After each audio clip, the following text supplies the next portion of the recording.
Assalamualaikum warahmatullahi wabarakatuh. Waalaikumsalam warahmatullahi wabarakatuh.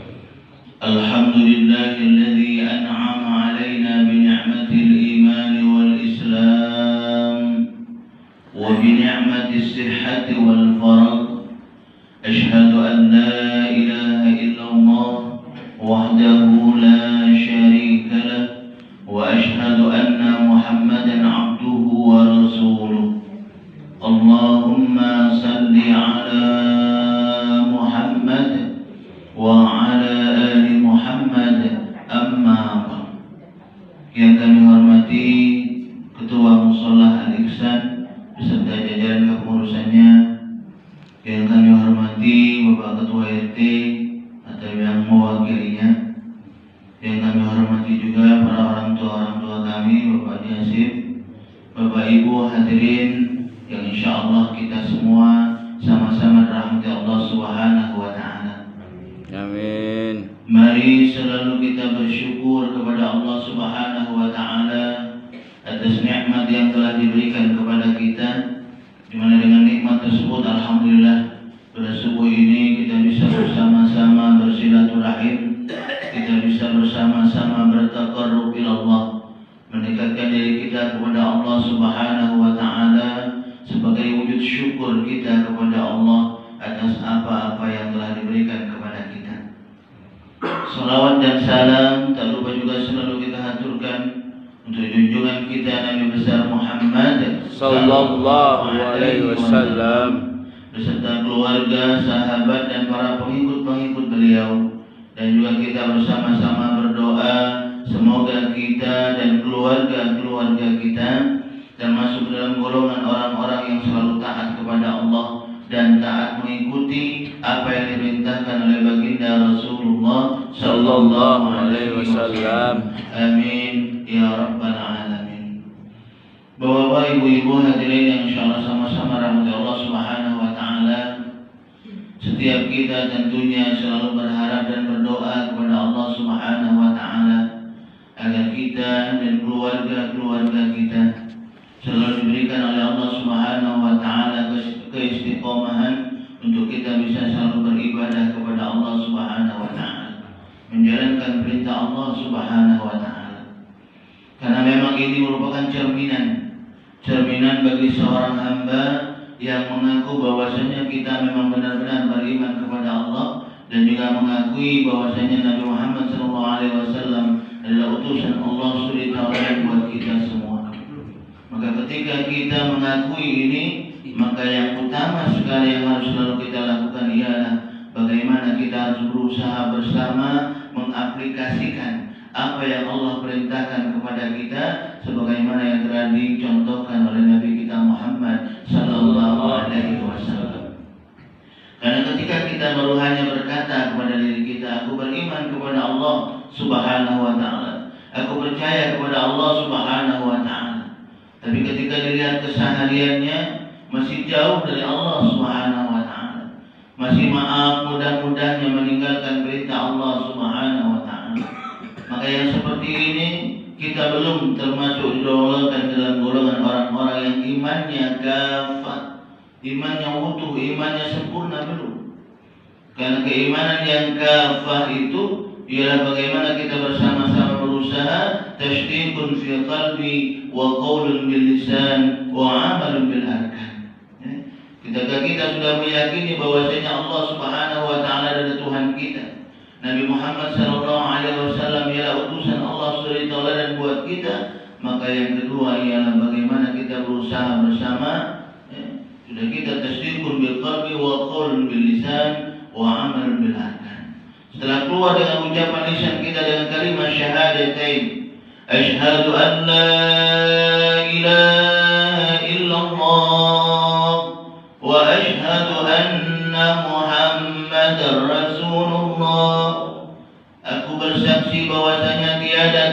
selain Allah dan aku bersaksi Nabi Muhammad adalah utusan Allah. Keluar dengan lisan kita kalimat ini.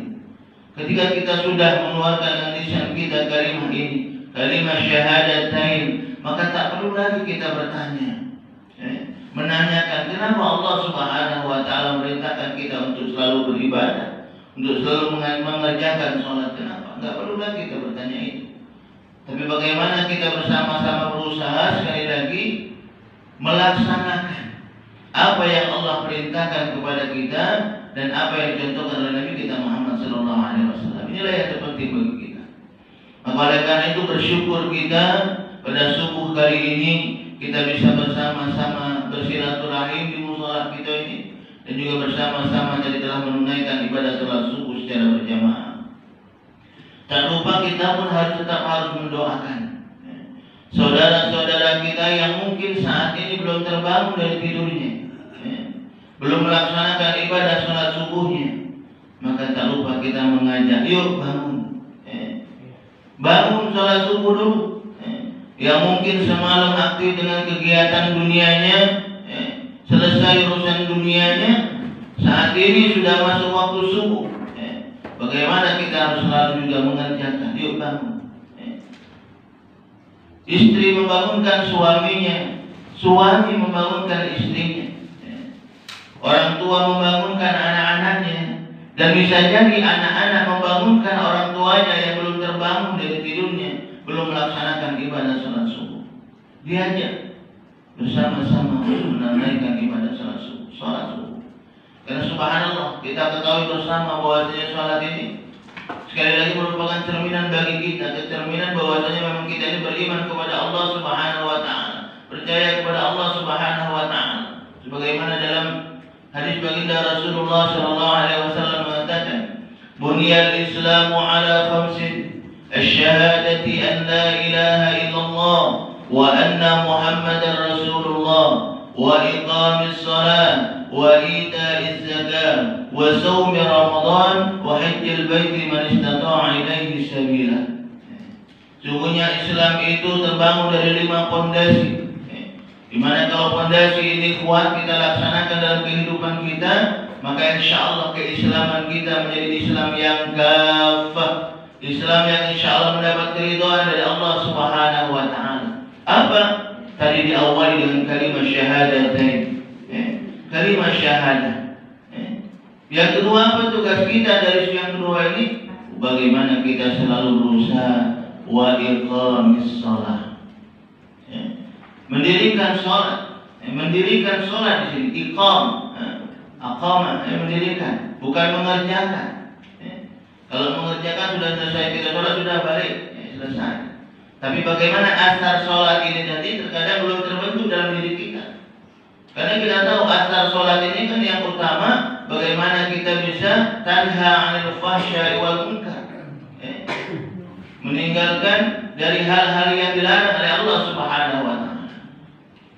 Maka oleh karena itu kalau kita melihat mungkin wong ini biasanya sholatnya rajin, tapi tangannya rajin pula memberi barang wong misalnya. Sholatnya rajin, pengajiannya rajin, tapi rajin pula kalau ngomongin wong. Ini bukti bahwasanya sholat itu belum ada bekas dalam diri kita, belum membekas dalam diri kita.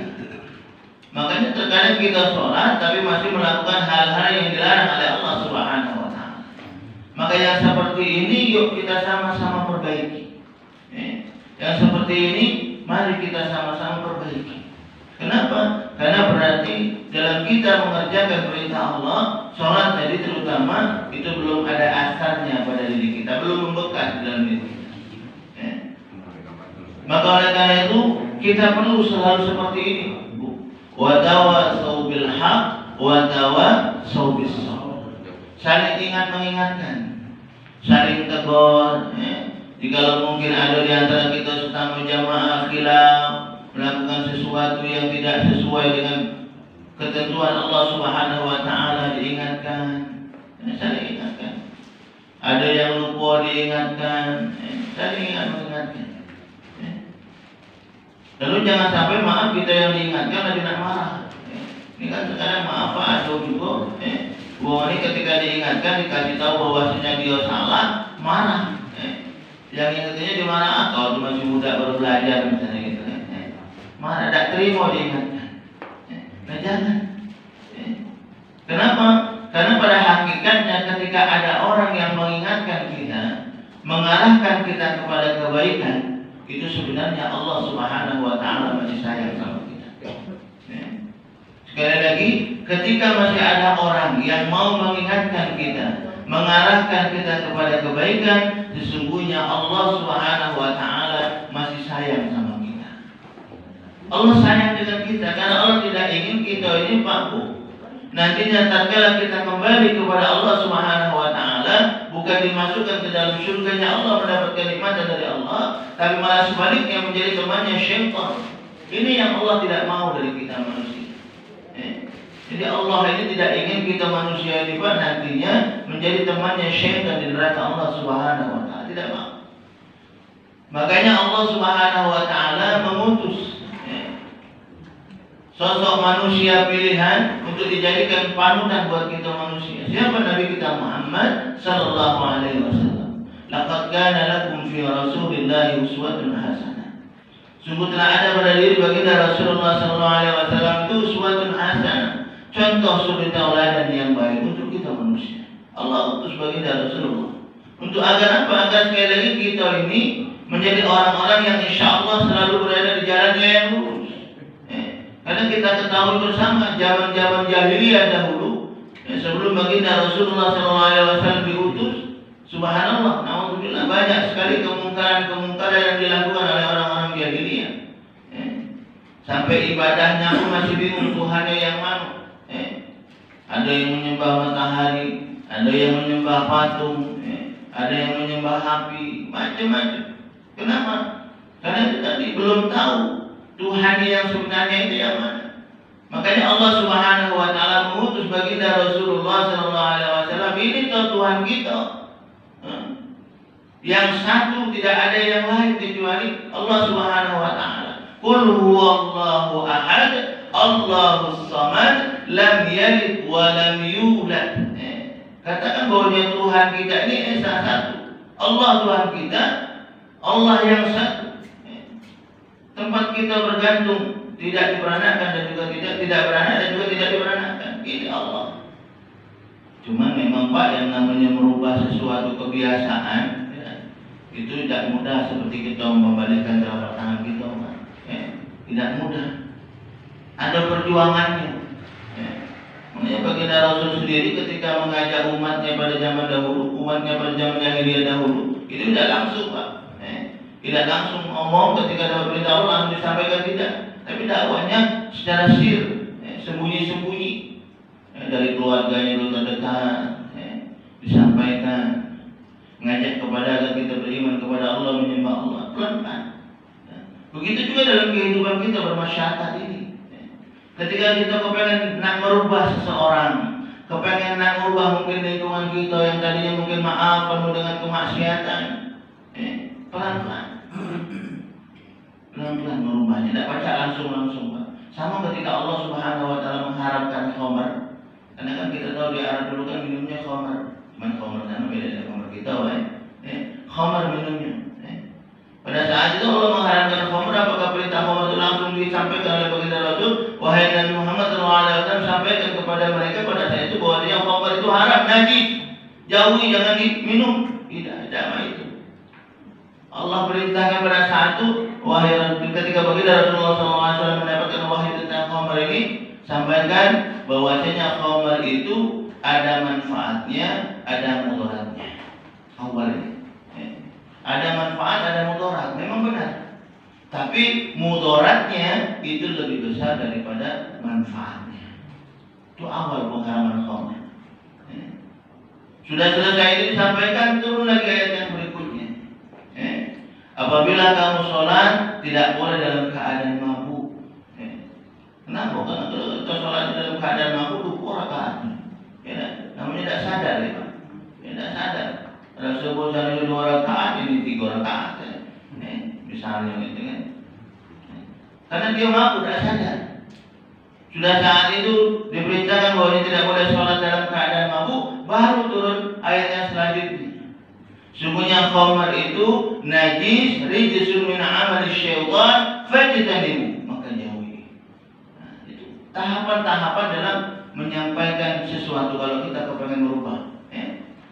Maka oleh karena itu sekali lagi, ketika kita menginginkan sesuatu perubahan dalam diri kita, dalam diri keluarga kita, baik itu untuk anak-anak kita sendiri, itu nggak bisa langsung, Pak. Nggak bisa langsung bertahap. Karena itulah ujian kita sebagai orang tua keluarga. Terkadang kan ada dalam keluarga apa anak-anak kita ini ada yang mudah diomongi. Nah, ayo nak ngaji melu, cepat. Nah, ayo nak sholat yuk, ada yang melu. Nah, ada juga anak kita ini yang karakternya ya agak susah. Nak berapa kali dulu diomongi baru melu. Ada yang main. Ya sudah ada apa pelan-pelan yang masih jangan sampai sudah tahu karakter anak kita jadi lagi kita tinggalkan sudah nak terserah kau lagi. Nah, jangan. Tetap ingatkan pelan-pelan. Karena kita tahu bahwasanya yang namanya merubah sesuatu itu bukan hak kita, bukan hak kita, tapi haknya Allah. Yang merubah seseorang menjadi baik itu Allah Subhanahu Wa Taala yang punya hak. Sebagaimana dikatakan, Innallaha la yahdi man ahbabta, walakinnallaha yahdi man yasha. Sungguhnya Allah Subhanahu Wa Taala itu memberikan hidayah bukan kepada orang-orang yang engkau cintai, tapi Allah memberikan hidayah kepada orang-orang yang Dia kehendaki, yang Allah kehendaki. Jadi hidayah itu datangnya dari Allah. Maka oleh karena itu kita diperintahkan bagaimana caranya agar kita bisa mendapatkan hidayah ini tadi. Yaitu tadi diantaranya dengan kita duduk dalam majelis ini, bergaul dengan orang-orang yang saleh. Insya Allah hidayah itu akan selalu tertanam dalam diri kita. Bapak Ibu hadirin yang insya Allah sama-sama rahmat Allah Subhanahu Wa Taala. Ini asal dari sholat tadi. Kalau sholatnya kita bagus, maka insya Allah asarnya pada diri kita akan menjadi orang-orang yang insya Allah selalu berada di jalan Allah Subhanahu Wa Taala. Kalau sholat kita sudah bagus, maka insya Allah yang lainnya pun bagus. Kalau kita puasa bagi ketika bulan Ramadan, puasanya bagus. Bukan puasa yang dapat lapar sama haus baik, tapi puasanya bagus mendapat nilai dari Allah Subhanahu Wa Taala. Kalau kita berangkat hajinya insya Allah mabrur, menunaikan umrohnya insya Allah menjadi orang-orang umroh yang mabrur insya Allah. Kalau kita menunaikan zakat, insya Allah zakat kita itu punya nilai di hadapan Allah. Kenapa? Karena awalnya tadi, sholatnya tadi sudah bagus. Tapi kalau kita mau memberikan sesuatu, sholat saja atau puasa tadi selanjutnya puasa saja kita puasa, tapi kita udah sholat. Ya puasanya mungkin dapat pahalanya, tapi pahalanya gimana? Hilang. Kenapa? Karena kita meninggalkan kewajiban utama kita yaitu sholat tadi. Sama. Kita berzakat, berinfak itu bagus, mungkin diterima oleh tempat kita berinfak, dimanfaatkan. Tapi nilai dari infak yang kita lakukan itu di mata Allah kosong. Kenapa? Karena kita tadi masih meninggalkan perintah Allah Subhanahu Wa Taala, terutama sholat tadi. Karena kita tahu inna sholata kanat 'alal mu'minin kitaban mawquta. Dengan sholat itu wajib bagi kita yang mengaku bahwa kita ini memang benar-benar beriman kepada Allah Subhanahu Wa Taala. Jadi maka oleh karena itu Bapak Ibu hadirin yang insyaallah sama-sama rahmat Allah Subhanahu Wa Taala, mari selalu kita menjaga ibadah, terutama ibadah sholat kita. Jadi jangan sampai maaf kita sombong dalam diri kita. Oh, kata kami sudah sholat terus, 5 waktunya sudah bagus, sudah dapat, alhamdulillah. Tapi jangan lupa Pak, jangan lalai. Yang namanya syaitan iblis laknatullah itu selalu mencari celah. Mencari celah bagaimana agar ibadah yang kita lakukan itu tadi kami katakan di awal rusak di mata Allah Subhanahu Wa Taala. Tidak punya nilai. Ini yang kita takutkan Pak. Ini yang kita takutkan. Kita sholat tapi sholat kita tidak ada nilai di mata Allah. Kenapa? Mungkin dalam hati kita terbersih rasa sombong. Rasa sombong dalam diri kita. Ini yang hati-hati. Syaitan mungkin mulai pagi-pagi. Oh, kalau ini rajinnya tiap hari buka pintu musola, azan misalnya gitu kan. Tidak tetangga sebelah itu datangnya pas azan selesai baru datang misalnya. Awalnya kayak itu biasanya. Syaitan ini iblis ngipas-ngipas itu. Akhirnya kita tadi yang tadi insya Allah niat kita tadi ikhlas mencari ridha Allah. Karena iblis tadi mulai lagi ngipas-ngipas akhirnya kita berpikiran dan ngomongin uang akhirnya. Ini cara iblis jadi merusak ibadah kita. Makanya tetap selalu kan kita tahu Pak, keimanan kita ini kan kadang naik kadang turun. Al-imanu yazidu wa yanqus. Iman kita kadang naik kadang turun. Siapa baik Pak, siapa baik. Iman kita kadang naik dan kadang turun. Karena siapa ini baginda Rasul sendiri yang ngomong. Rasul Nabi kita Muhammad sallallahu alaihi wasallam yang ngomong. Jadi kadang naik kadang turun. Makanya maaf tidak heran mungkin kalau kita mungkin melihat ada uang seorang guru ngaji atau melakukan kemaksiatan. Kenapa? Ya saat itu memang imannya lagi turun. Karena kan syaitan itu, iblis itu kan tingkatannya beda-beda Pak. Kalau mau yang tidak sholat, yang godanya sudah anak-anaknya baik, roconya baik, godanya itu apalagi nama mbaknya. Kenapa? Sudah dia tidak sholat lagi, tidak sholat. Tapi kalau uang mau yang insya Allah ibadahnya rajin, tingkatan syaitan yang godanya pun beda lagi Pak, beda lagi. Nah oleh karena itu selalu kita menjaga ini. Ketika kita merasa, ngapa kok hari ini banyak ngomongin uang, cepat kita beristighfar pada Allah Subhanahu Wa Taala. Mohon ampunan kepada Allah Subhanahu Wa Taala. Kenapa? Karena pada saat itu keimanan kita mungkin lagi turun karena mungkin kecapean ataupun apa gitu kan. Biasanya kita aktif ke masjid, ke musola misalnya gitu kan. Sebelum azan datang, aku kok saat ini berkurang, misalnya gitu tadi. Awal-awal ciri, ciri kalau saat itu keimanan kita lagi turun, maka selalu fajaddidu imanakum bila ilaha illallah. Maka perbarui iman kita itu dengan mengucap la ilaha illallah. Tiada Tuhan selain Allah. Dan merubah kebiasaan yang mungkin tadinya sekali lagi merasa tidak bagus untuk kita. Perbaharui. Bapak ibu-ibu hadirin yang insyaallah sama-sama rahmat Allah Subhanahu Wa Taala. Penting sekali. Kenapa tadi kami katakan di awal ini cerminan untuk kita. Cerminan bahwasanya ibadah kita, keimanan kita kepada Allah itu memang benar-benar. Tidak cuma ngomongnya aku Islam, KTP aku Islam, ngaku-ngaku ketika nak nikah atau orang Islam, nak KTP aku Islam misalnya. Tapi ketika dilihat kesehariannya tadi kami katakan di awal sholatnya belum terjaga. Karena subhanallah, ketika kita istiqomah dengan keimanan kita melaksanakan perintah Allah, Allah Subhanahu Wa Taala menjanjikan kepada kita, wa basyiril mu'minina bi anna lahum minallahi fadlan kabira. Kabarkan kabar gembira bagi orang-orang yang mukmin yang mendapatkan karunia yang besar insyaallah. Jadi ketika kita insyaallah istiqomah untuk kita bisa selalu menjalankan perintah Allah, Allah menjanjikan kepada kita fadlan kabira, kemuliaan yang besar dari Allah Subhanahu Wa Taala, ganjaran yang besar dari Allah Subhanahu Wa Taala, kebahagiaan yang insyaallah akan Allah berikan kepada kita, kehidupan yang baik yang insyaallah Allah berikan kepada kita. Ini janji Allah Subhanahu Wa Taala. Man 'amila shalihan min dzakari wa unsa wa mu'min falanuhyiyannahu hayatan thayyibah wa lanajziyannahum ajruhum bi ahsani ma kanu ya'malun.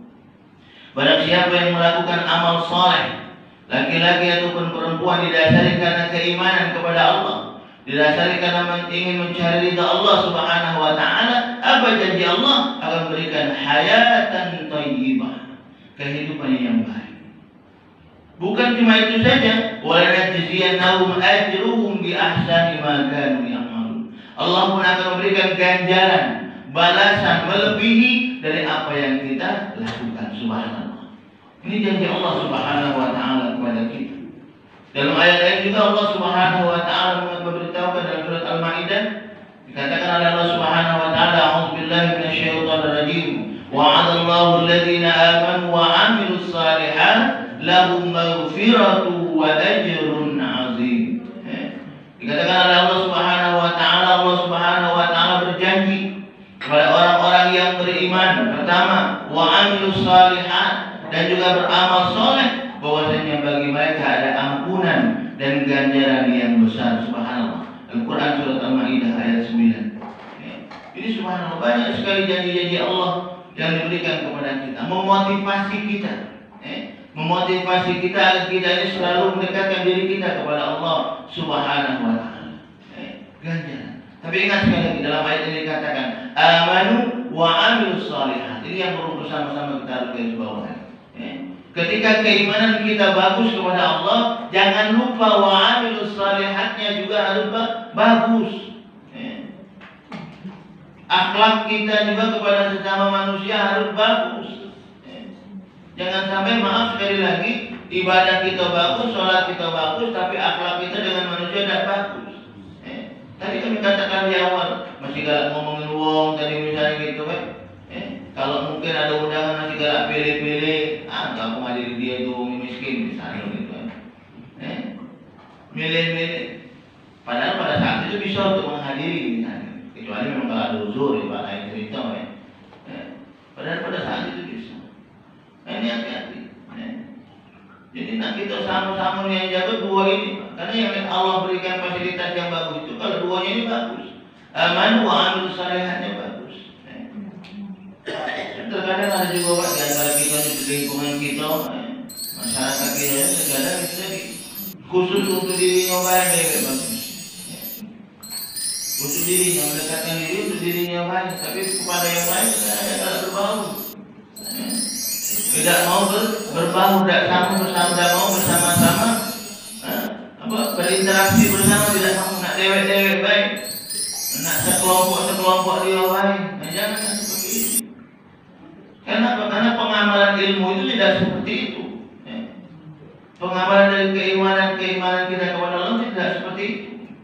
Karena tentunya kita juga berharap dari apa yang kita dapatkan itu, ilmu yang kita dapatkan itu mendapatkan hasil buahnya.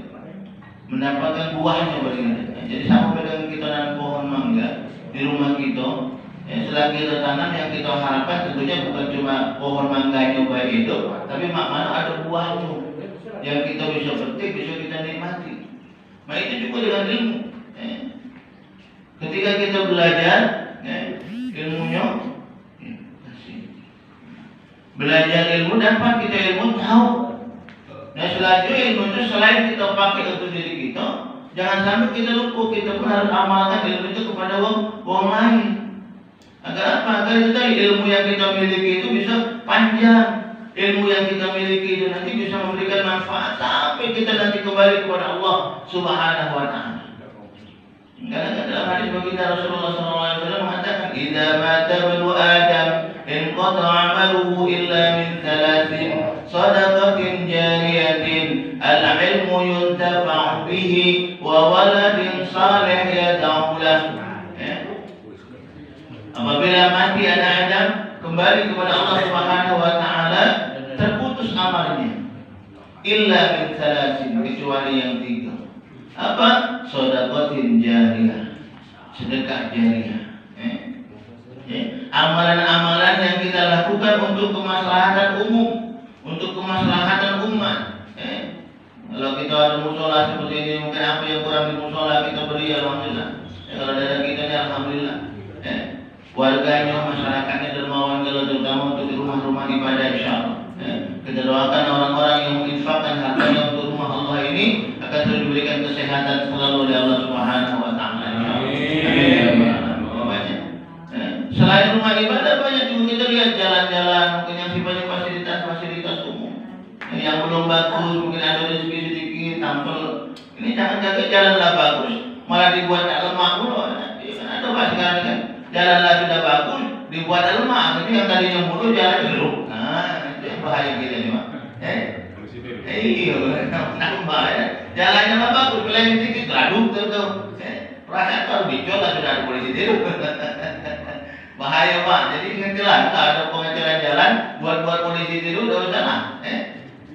Kenapa? Karena pemborongnya juga Pak kalau ketahuan suruh ganti duit Pak. Yang diabadi itu dapat informasi kami itu 100 juta dia balikkan duit ke PU gara-gara buat polisi itu Pak. Lapor semua pada polisi. Jadi itu katanya dia berasa RT-nya yang minta. Nah ini jangan. Jangan sampai kita menzalimi. Itu termasuk menzalimi kan. Karena kepengen uang tidak mampu, akhirnya minta wakil polisi itu uang bangunan akhirnya apa? Dia yang kena 100 juta balik ke duit. Informasi. Turun uang BPK itu. Jadi jangan sampai.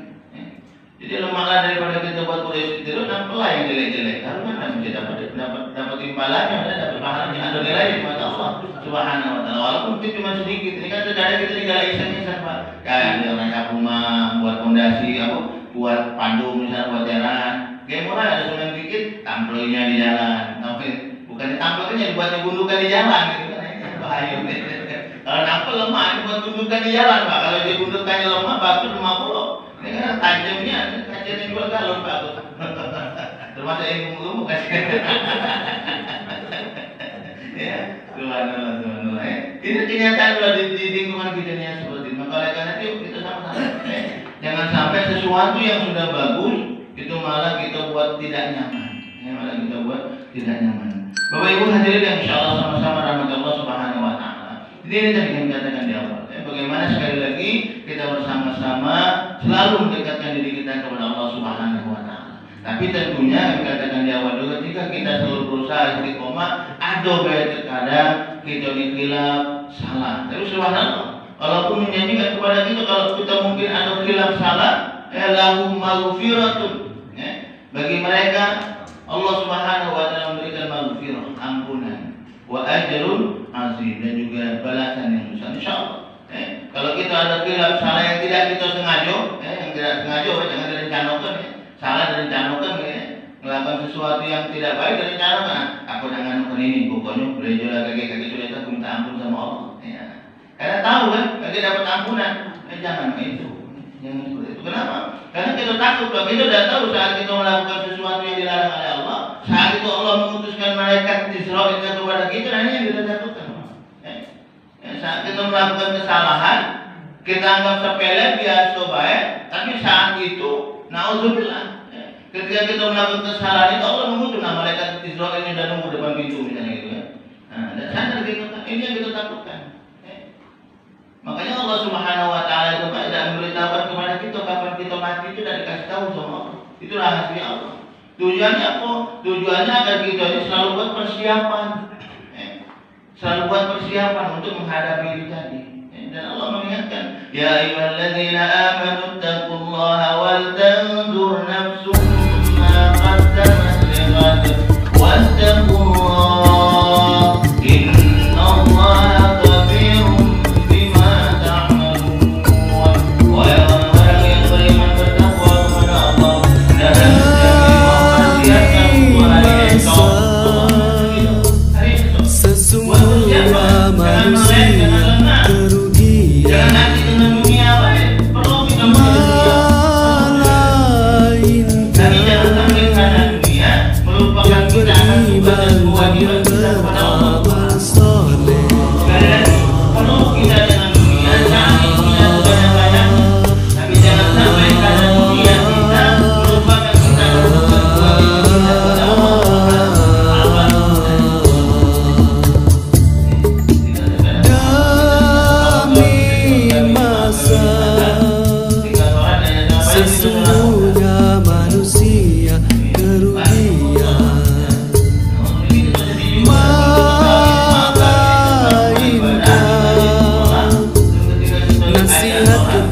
kebenaran dan kesabaran.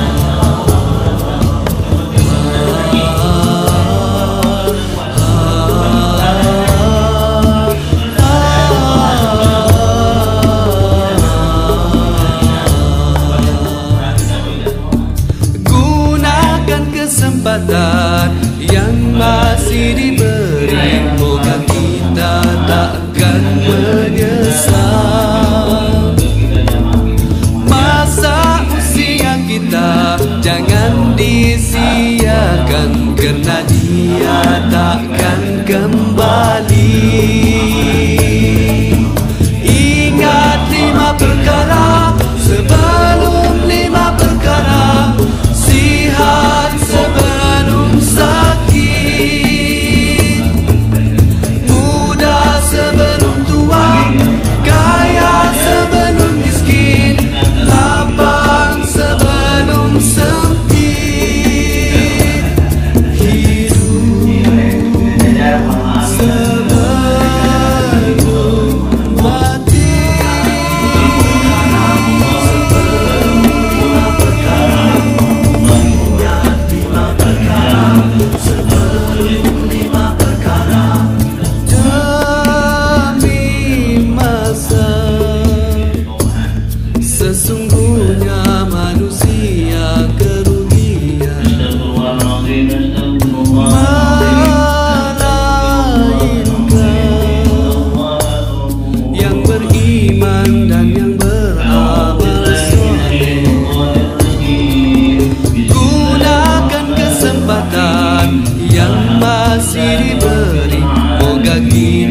takkan menyesal. Masa usia kita jangan disia-siakan, karena dia takkan kembali.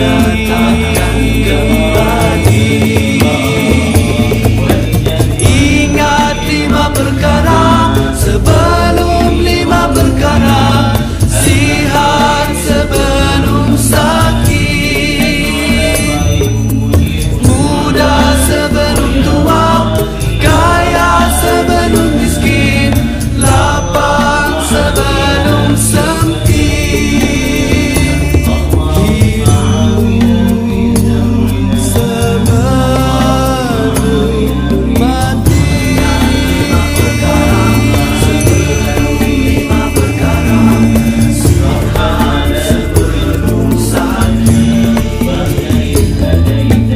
Muda sebelum tua, kaya sebelum miskin, lapang sebelum sepi, hidup sebelum mati, sihat sebelum sakit, muda sebelum tua, kaya sebelum miskin, lapang sebelum sepi, hidup sebelum mati, hidup sebelum mati.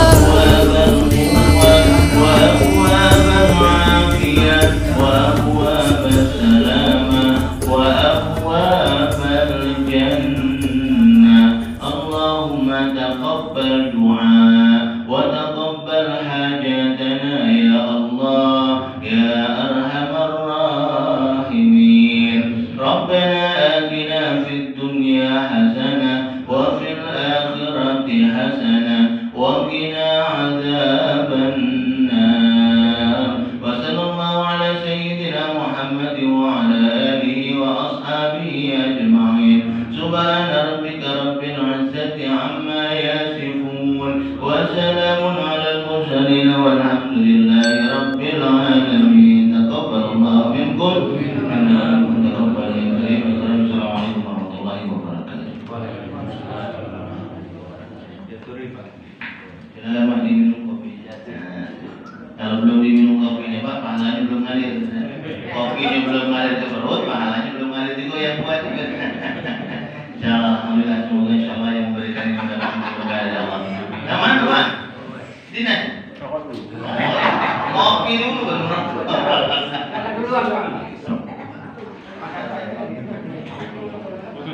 Betul. Kita butuhkan Pak. Kamera belum mati. Mati ke barat terus Pak. Oh jalan terus. Ya. Mati dulu kan. Aja takut nih kan biasa bejat-bejat langsung